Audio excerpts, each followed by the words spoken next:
One of the patterns that I've seen is what we call avoidance coping. And avoidance coping in psychology effectively is what, as it sounds, it's the tendency to not engage with something because we object to it or because it makes us uncomfortable. And the reason avoidance coping evolves is because we tend to interpret discomfort in a similar way to the ways that we interpret external threats. So if we were to see a predator, we'd have every reason to interpret that as a threat. They actually have an inherent and objective risk to us. A predator like a land predator can kill us. So for us to want to avoid that is quite natural.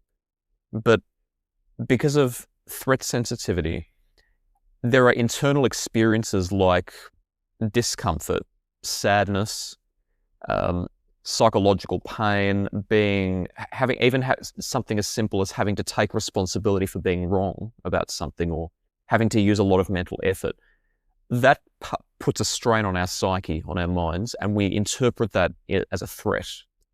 And so what people often do is when something poses a risk of having to use a lot of mental effort, we often avoid doing it, which leads us into cycles of procrastination and cycles of not being able to change our situation. And a lot of people say, well, why can't I change something? Why can't I break this cycle? I know that it should be changeable. Why can't I?